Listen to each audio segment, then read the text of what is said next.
Okay po. And then, it's hindi lang daw siya important, it's critical, okay? Yan. So your readers don't know what your research paper is about from the title. That's where your introduction comes in. Okay, so your good introduction will help the reader to understand your topic's background. Ayan. So kailangan lahat ito ma-meet ng ating rational or introduction. Okay, so in the background of the problem, you don't need to put the background of the problem, ha? Sa atin po is rational. Okay po. And then, yan, may example siya dito. Ito ay na-submit sa akin ng isang student ko itong example na to, no, sa kanyang report. So sabi ko magandang i-share sa inyo. So origin of the study, explanation and description nandiyan. Okay.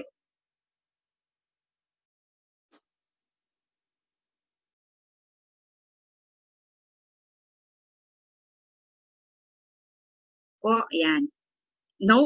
Pwede pong maglagay ng citation, no? Pwede kayong kumuha doon sa related literature nyo. Wag naman lahat, okay? Pero ang tawag natin doon in-text citation, na andun yun sa guide ng APA format, okay po? So, pwedeng mag-cite ng related literature doon sa introduction, okay?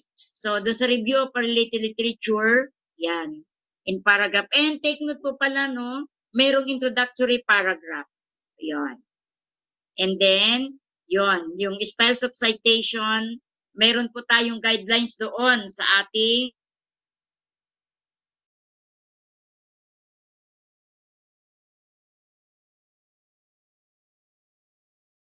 formatting guidelines kung anong susundan. Okay. Meron po tayong pang-check dyan. We have Turnitin, that's an application or we have a software. Lalagay lang namin doon yung inyong isasalang lang namin because we are requiring you to submit to the office the soft copy of your research. Sinasubject na po siya for plagiarism. And you are allowed only up to 20%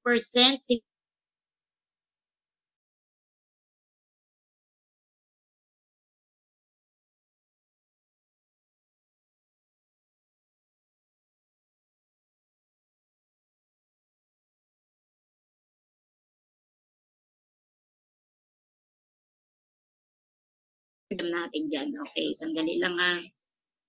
And, sana yun. So, yun po. Next to that, yan. Meron dito. Meron din po tayo nakalagay doon.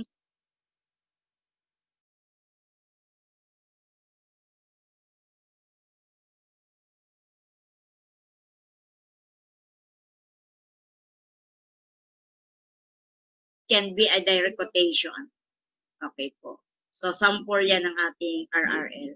So, ang mga nakalagay po, nakaparenthesis siya, may year. Okay po. May guide po dun sa ating formatting guidelines. So, yung research framework. So, we have theoretical framework, as I mentioned kanina.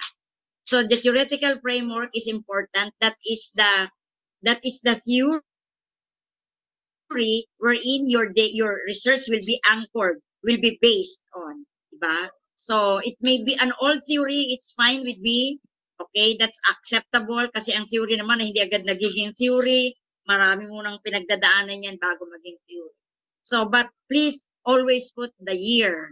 It is it is published or it is conceptualized. Okay po. And of course, kasama yung author.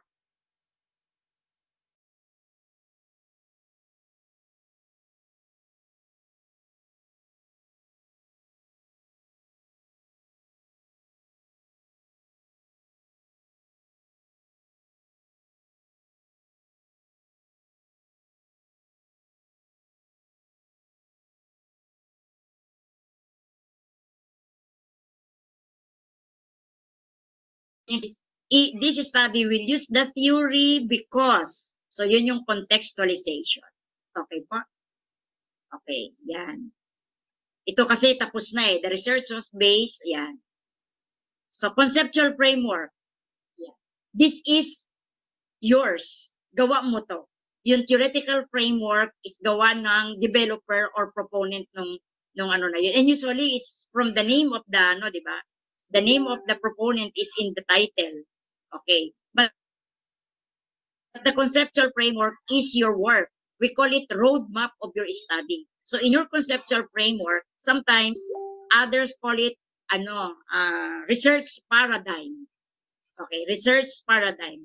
In most articles that I read, yung mga sala, especially yung mga foreign articles na nababasa ko, they are using simulacrum. Simulacrum. Okay po. But lahat sila pare-parehas lang ibig sabihin, the roadmap of your study. So, and as well as the relationships. Okay. The purpose of the conceptual framework is to show or to propose the relationships among the concepts or variables. Okay. And that will be that will and we are also that we will be guided in interpreting also the study. Yung mga lines po may meaning. Okay? Yan. So, ito yung example. Independent variable, ito yung dependent variable. Okay po? So, teachers' strategies ang nakalagay dito, and then academic performance. Ako may comment ako dito.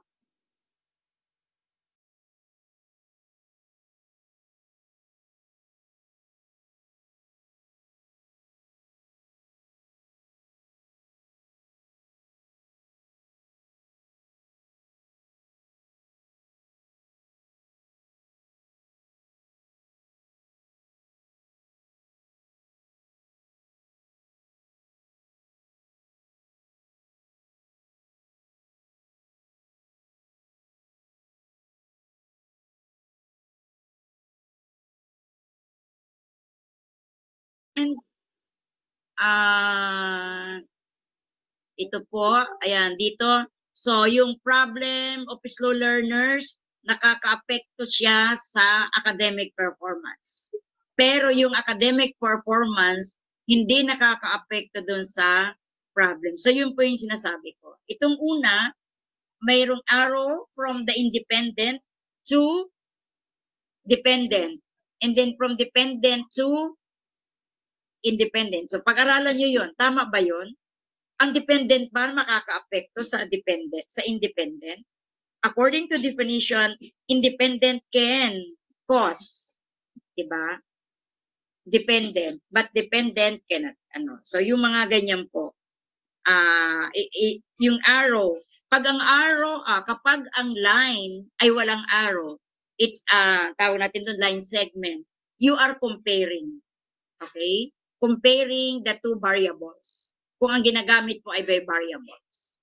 Pag ang isa lang ang arrow, kung saan nakatuon yung arrow, yun ang naaapektuhan. Galing doon sa nakakaapekto. Okay po? Pag dalawa yung arrow, they are affecting each other. Okay? Pag walang arrow, kahit ano, it means that you are comparing the two variables. So, yun po ang ibig sabihin na. And then, ito sample din. So, ito yung ideational function, systematic functional. So, ibig sabihin, itong systemic functional, the way I see it from the lines, ay nakakaapekto sa textual function, nakakaapekto sa interpersonal function, at nakakaapekto rin sa ideational function and critical thinking. So, lahat ay nanggagaling kay systemic functional grammar. Pero, si systemic functional grammar ay hindi naapektuhan itong mga functions natin. Okay po? Yan. Pag sa business, usually, kayo po ay naka-IPO. Hindi ko alam kung yun yung gagamitin ni Dean, kung yun yung magiging requirement sa inyo. But in most business,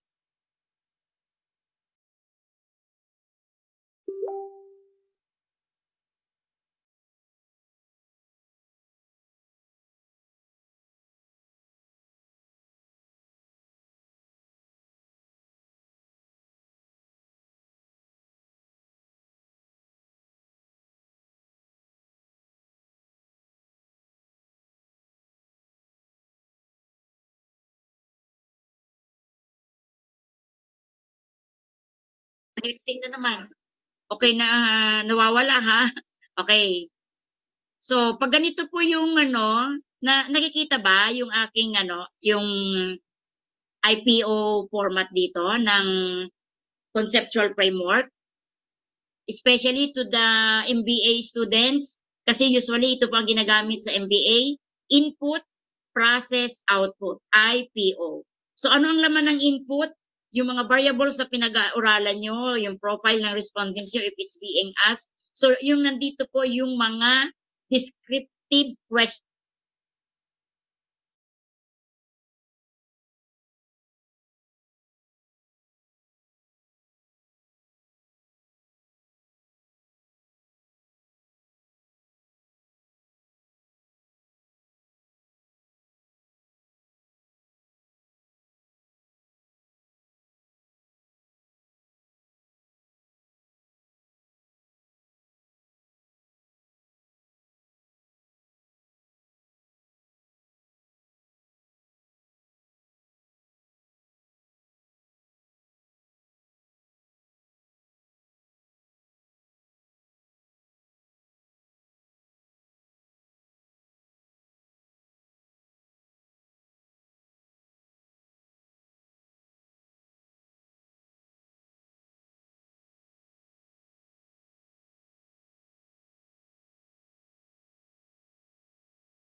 So it can be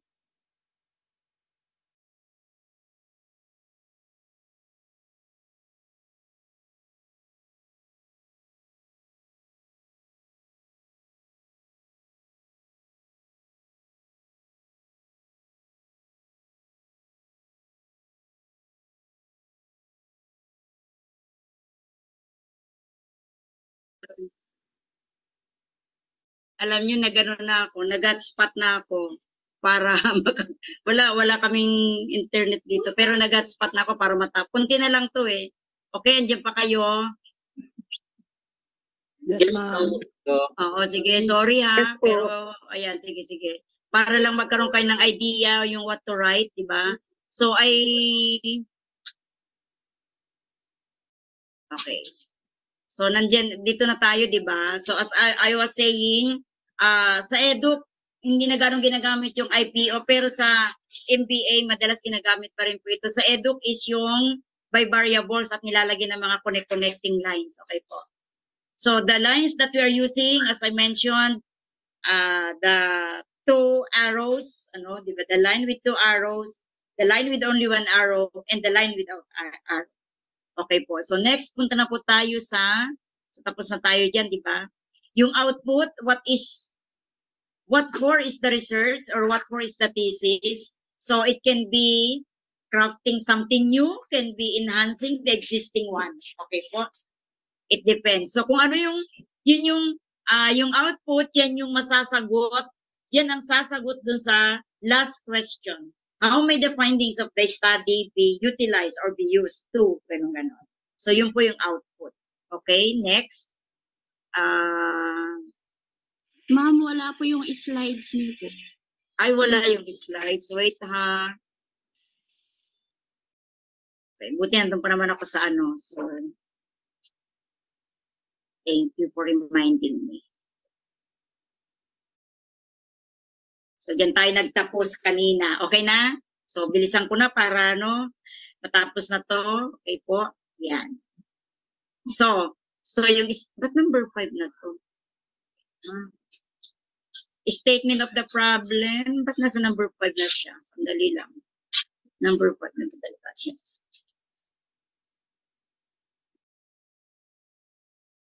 Tinan ko lang nga kung yun talaga.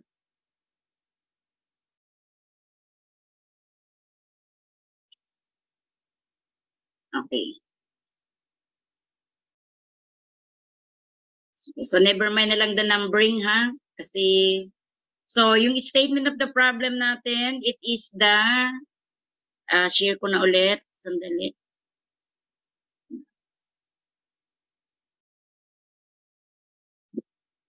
Okay po. So, yung statement of the problem, okay, issue currently existing. So, yung this study will, okay, determine, will describe, o yun, ganun ang pag-state po ng ating general statement of the problem. But you have to put specifics ulit. So, in the problems, pag po kasi nakaganito siya sa ating tawag dito, sa ating research paradigm or sa conceptual, isang question po bawat box. Yan, isang question bawat box. At isang question bawat line.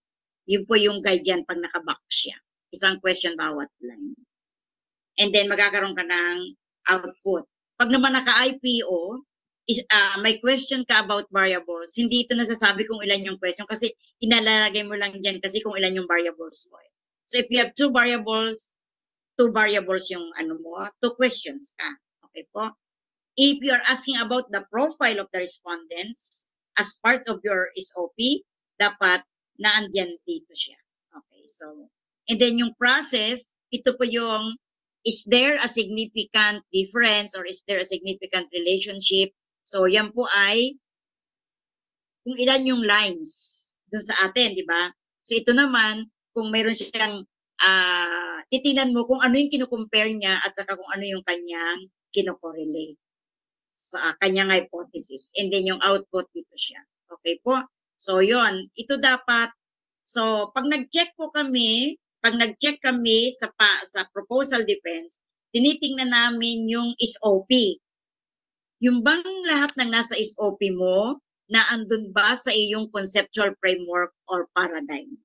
Dapat po, kung ano yung nasa, ano yun, 1:1 yun. Kung ano yung naandito sa iyong SOP, yun ang nasa iyong conceptual framework or research paradigm or simulacrum. Okay po. And then, yan, the main parts of the problem, context, significance, and solution. Okay. But anyway, hindi na tayo gaano kasi depende na yun sa inyong topic. So, quantitative po, we have hypothesis. And then qualitative, we have assumption. So, if we have mixed method approach, then assumption and hypothesis magkasama. So, ano yung hypothesis? Importante po yan sa quantitative research. You make a statement. Is there a significant difference? Yung tanong, di ba? Yung question. So, ang hypothesis mo dyan, there is no significant difference. There is always in a null form. Okay po, may null and, okay, so there are 2 types, null hypothesis and alternative hypothesis. In social science research, it is usually in the null hypothesis. There is no significant difference. So kung nilagay nyo na there is no significant difference in your null hypothesis, huwag nyo nang ilagay yung alternative. Kasi kapag inaccept natin yung null hypothesis, there is no significant difference. Pag nireject natin yung null hypothesis, it means there is a significant difference. Okay po? Yun. Kaya lang, kung ilan yung inferential question, yun din ang number ng hypothesis. So, kung ang tanong mo na, is there significant difference? Tatlo. So, tatlong hypothesis yon. Tapos may isa ka pang tanong na, is there a significant relationship? Lalagyan mo rin yun ng isang hypothesis. So, 3 comparison in one relationship sa tanong will require 4 hypothesis. Okay? Kunti na lang. And then, ito yung, yan naman, yan yung sinabi ko. But anyway, i-guide na kayo ng inyong statistician sa pag-formulate niyan. And then, yung significance of the study. Sa significance of the study, sino ang makikinabang sa pag-aaral, sa gagawin yung pag-aaral? Ang arrangement po sa significance of the study is sino yung unang-unang makikinabang, sino yung malaki ang pakinabang, I should say. So, arrange them according to the degree of significance to the people na i-mention mo. Doon sa definition of terms kasi, we arrange them alphabetically. Diba ba? Dito, by significance. Degree of significance. Okay po? And then, ito yon, mga guide na lang ito. Okay po? And, yan, example. Pero tayo, inilalagay natin yung isa-isa. To the teachers, ano ang significance? To the consumers, ano ang significance? To the salesperson, ano yung significance? Kasi siyempre, iba-iba ang significance ng isang bagay sa bawat sa bawat tao. Okay po? So, yan ay mga tao. Okay? And then, scope and limitations. Okay. Scope is refers to the parameter. Ano yung pag-aaralan mo? Limitation are matters and occurrences that arise in the study which are out of the control of the researcher. So yung kunyari, yung pwede mong ilagay sa limitation yung hindi kasama yung di ba? Kunyari, pinag-aralan mo yung the factors that affect, ganyan-ganyan. So, yun yung iyong scope. But how these factors affect is your limitation. Okay. The limitation, characteristics that arise from limitations in the scope of the study, the boundaries, and by the conscious exclusionary and inclusionary decisions made during the development of the study plan. Kaya ako pag nagpa-panel, ano ang iyong exclusion? Ano ang iyong inclusion? When you say exclusion, yun yung hindi mo sinama. Inclusion, ano yung isinama mo? Yun ang meaning sa delimitation. Okay? So, ito yung paggawa ng scope limitations and or ito. Pag limitations na lang, wala na yung delimitations na. Okay? So, what? The scope. And then how, who, where. So, yung pati yung, yung sasabihin mo dyan yung mga kaunting description about your respondents, but you will not describe fully. Kasi yung full description of your respondents is in chapter 2 sa methodology.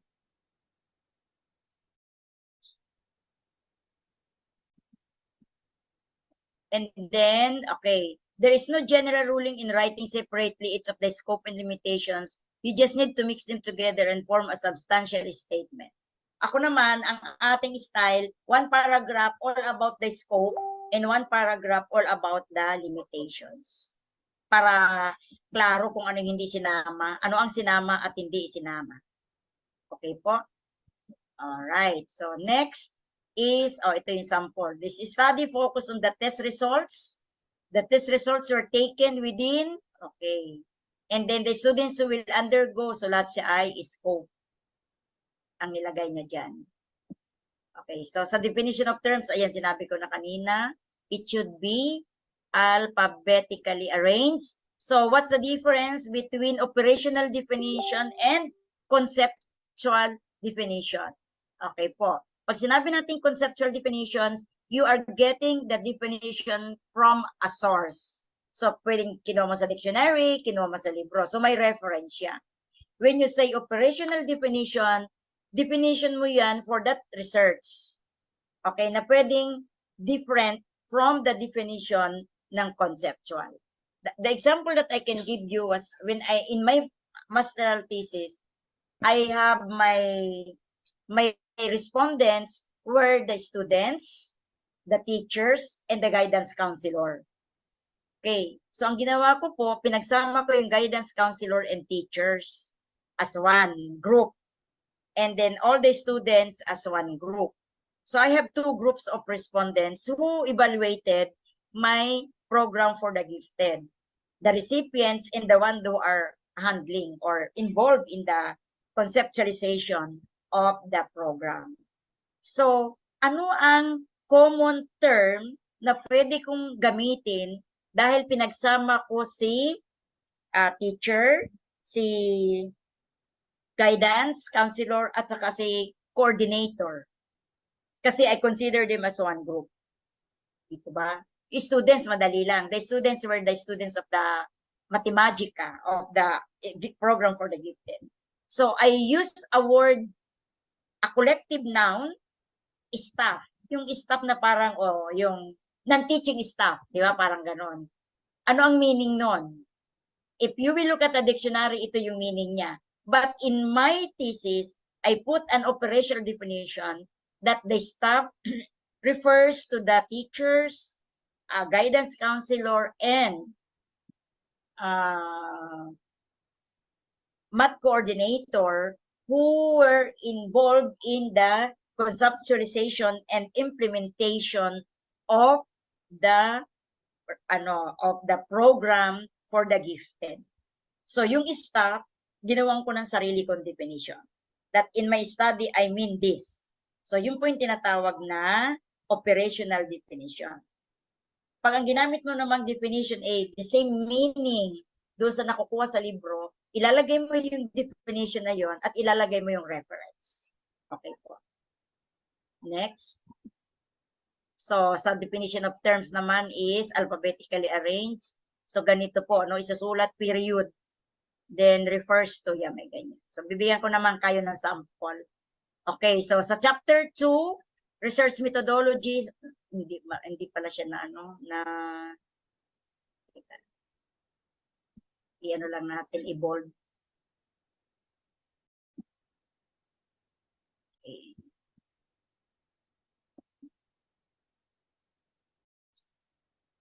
Ayan, para mas mababasa. So, magkaiba ang content ng, may kaunting pagkakaiba, ang content po ng quanti at saka quali, but most of the parts are the same. So, sa quanti, mag-start ka sa research design. May research design din ito, hindi nasama. Ayan. Okay po. Pero mauuna din ang research design lab para hindi na tayo masyadong So, research design, kung gagamitin mo dyan is quanti, quali, or mixed method.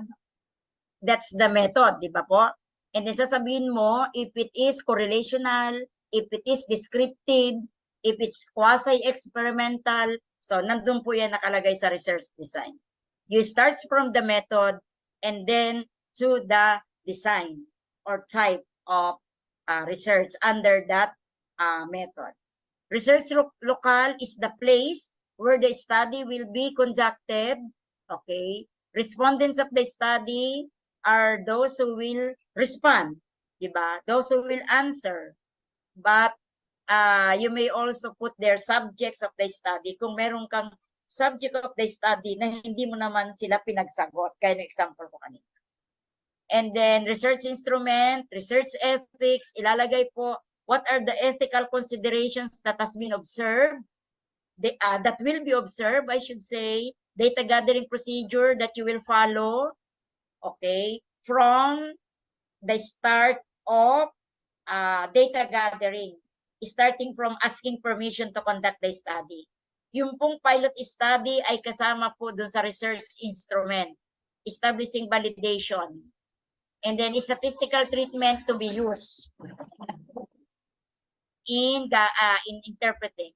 Pagkakaiba sa quali, okay, key informant po ang tawag sa respondents. Okay. And then yung statistical treatment, di ba wala namang stat, ano yung thematic analysis na gagamitin sa data analysis. So, yun po.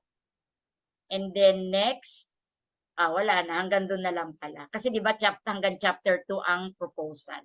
So, wala pa kayong computations, ilalagay nyo lang kung anong statistical tool or formula ang gagamitin nyo para masagot ang mga tanong nyo. Isang tanong, isang sagot. Kunyari, dito sa statistical treatment. Okay. To answer question number 1, okay. Weighted mean will be used to determine the perception of the students on e-exam, kung yun ang iyong stat. So, ilalagay kung ano yung gagamiting formula para masagot ang question na ito, which is about this topic. Okay po? So, makikita dun sa statistical treatment kung ano ang gagamitin na formula para masagot isa-isa yung mga tanong doon sa SOP. Except dun sa last part, which is the output. Okay po? Dito naman sa qualitative, hindi ganun ang gagawin. Kung paano ang gagawing thematic analysis sa pag-interpret ng data. So, that's all po for my presentation. Ito lang ulit yung ipapakita ko sa inyo, yung ating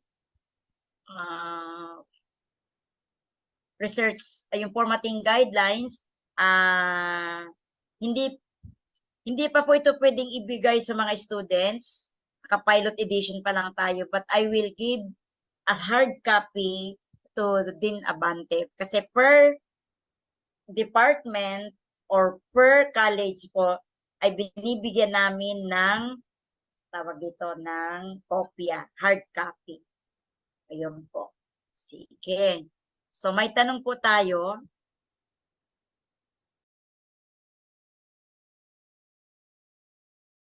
So, ito yung formatting guide. Sandali lang ha. Ipapakita ko lang doon sa formatting guidelines natin. Last na to. Doon sa formatting guidelines natin na ito yung susundan nyo. Okay po. So, with the, ano yan. So, di ba na-discuss ko na yan kanina. So, ito yon. And then, yan. Pag ito clinic, ma-access nyo siya. So, ito yung mga guide. Doon sa ating formatting guidelines, very specific na rin. What will you bold, uppercase, okay? And then how maximum of 20 words po sa title natin. Alright?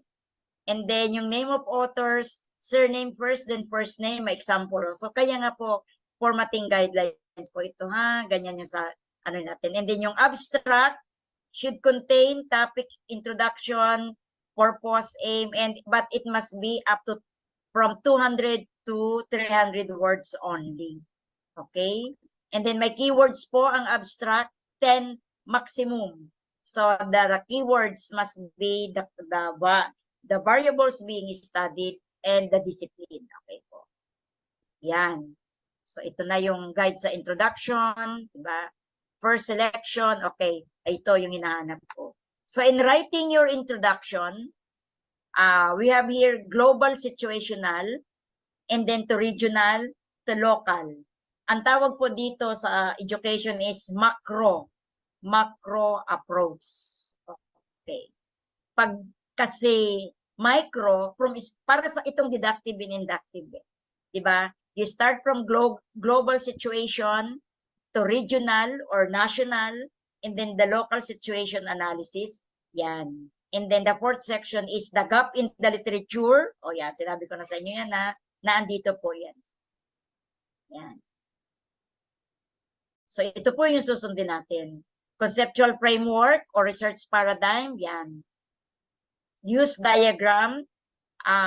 Dapat, hindi na lang siya necessary. Dapat talaga may, may diagram talaga siya. Kaya nga, framework. Okay. And then sa methodology, ito na yung sinabi ko sa inyo, di ba? Researcher made, adapted, or adapted. Okay. Pilot study, kailangan kung researcher made and modified. Okay. Research ethics, ayan. Clearance from the ethics review board. So, meron po kaming, pwede pong kumuha ng form sa sa office, pero nada-download yata siya. Tingnan ko na lang kay Miss Karen sa aming research associate. So communicate na lang kayo kung paano makukuha ang clearance from the Ethics Review Board. Meron na pong format. Okay? Okay. And then, kung kailangan yung pumunta sa mga indigenous people, pwede kayong may permit from the head. Ang tawag natin doon is, yung gate, no? Kailangan tayong kumuha ng, sa gatekeeper permit. Informed consent, ayan. Data collection procedure, and yan. And then, for quantitative din naman ito siya.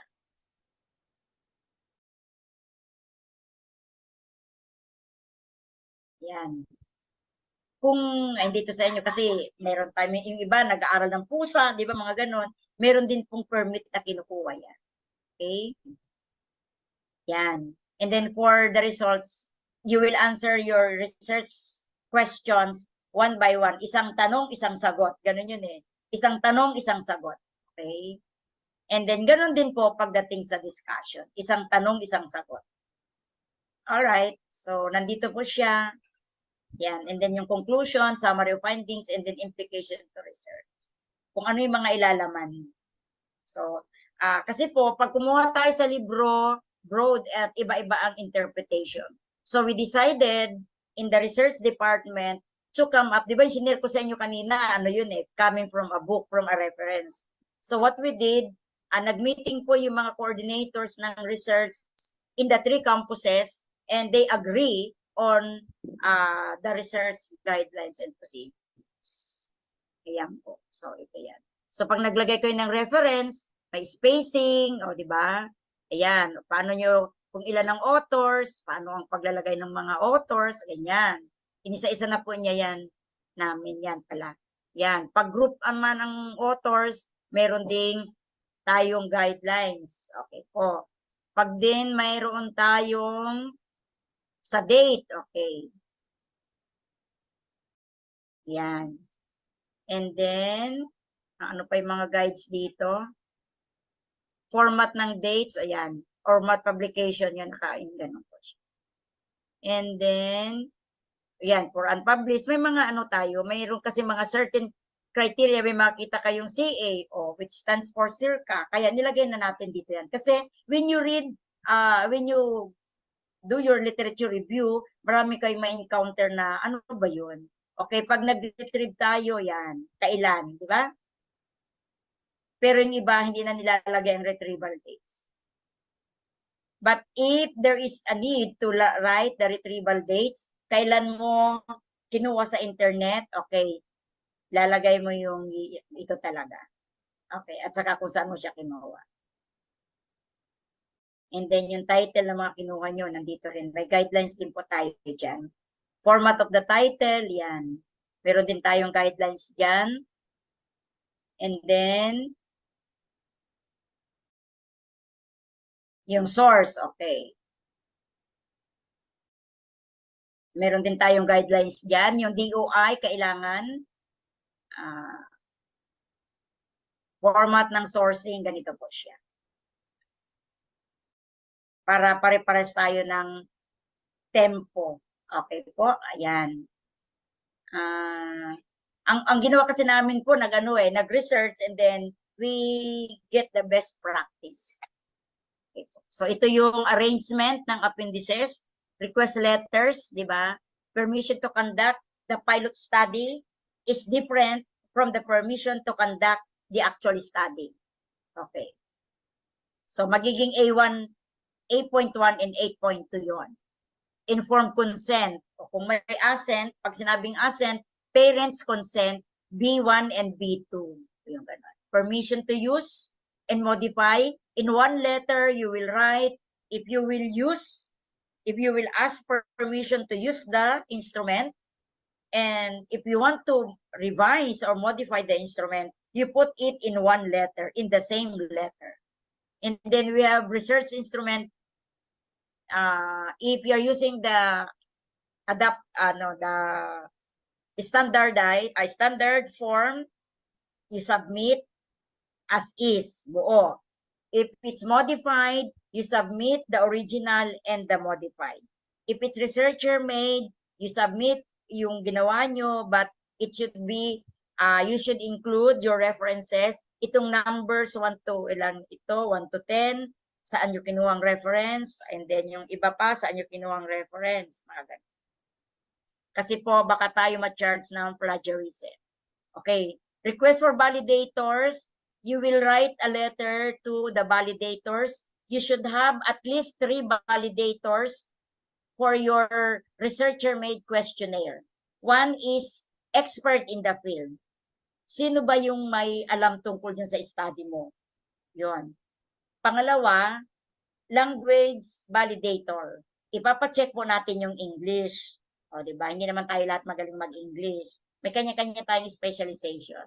Now, if you will ask the parents or the common people to answer your questionnaire, there must be an English, a Tagalog translation. Na in one, kunyari, question number 1, English, Tagalog. Question number 2, English, Tagalog. Hindi po nakahiwalay yung Tagalog version sa English version. Magkasama sila in one instrument. Now, una sa English version to be followed sa Tagalog version. Para the Tagalog version will emphasize or will enhance, no? Will help the reader understand your question. Yon. And ang validators po natin, pipirma na nag-validate sila. So one from the expert in the field, one from the language expert, magiging dalawa kung may Tagalog translation. And then isa is from your statistician.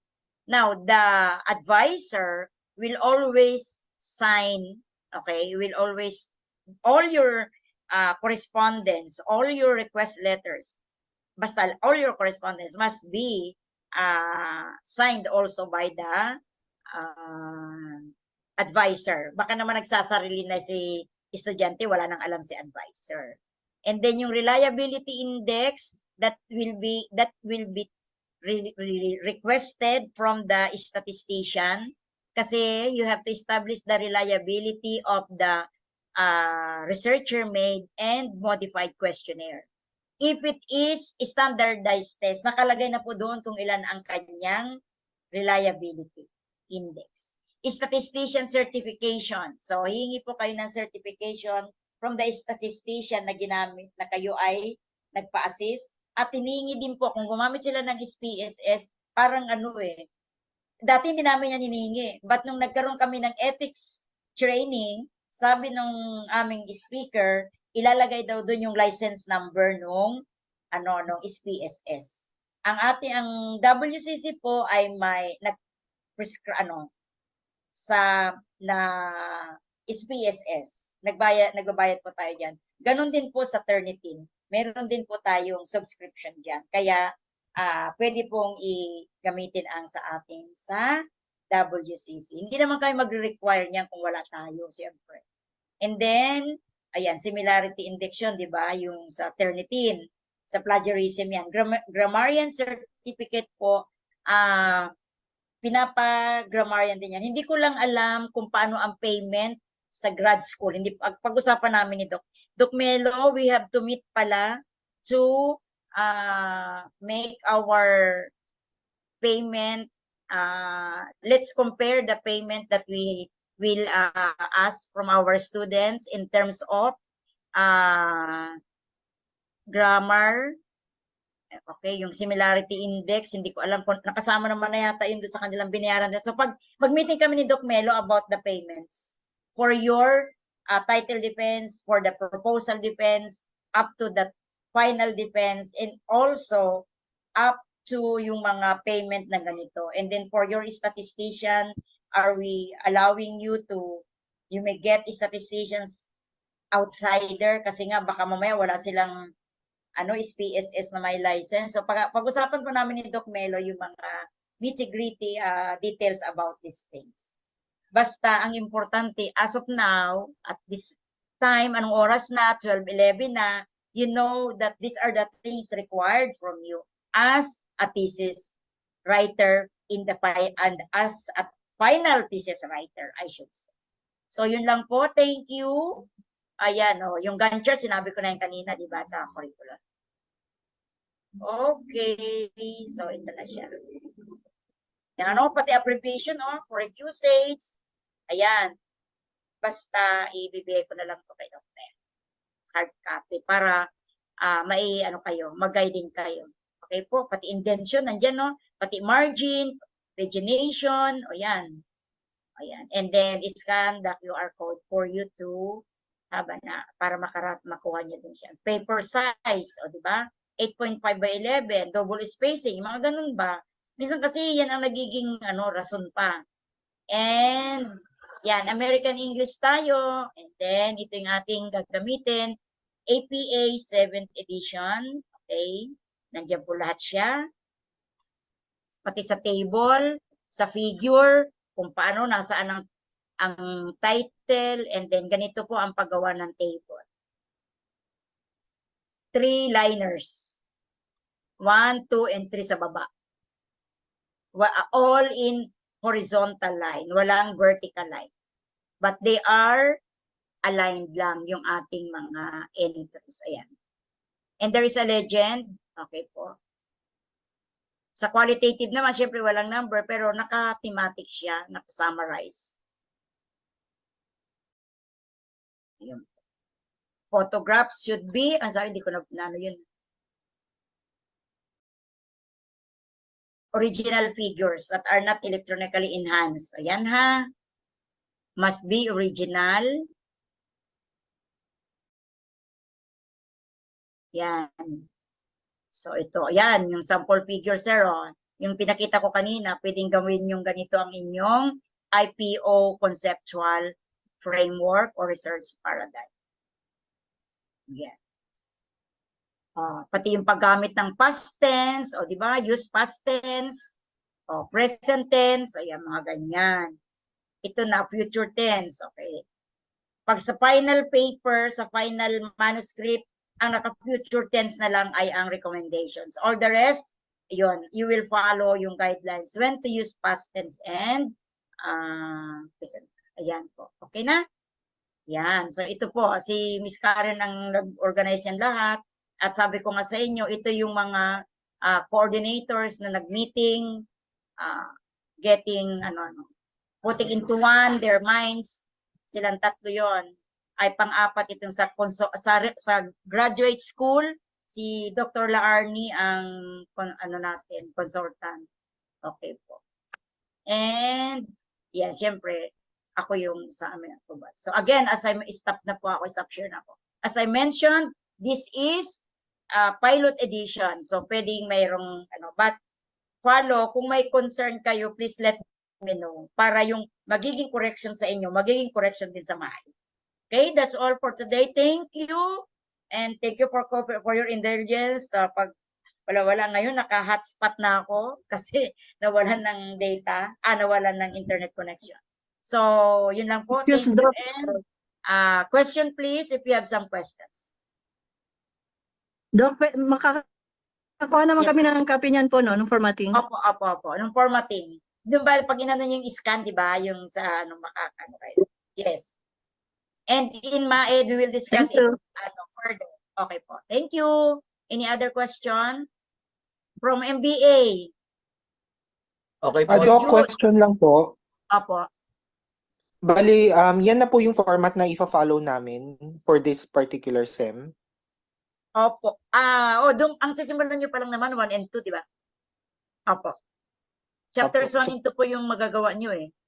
Opo. Pero mas importante yung title defense, di ba? Para ayos talaga yung title nyo bago kayo magpunta ng Kasi ang data gathering po ninyo ay sa second SEM, start of the second SEM para masigurado makatapos tayo at makagraduate tayo with thesis. Di ba? First batch ng MBA with thesis. Ang saya. Okay. Sige po. Thank you po. Okay po. Any other question? Sa MAED, may tanong?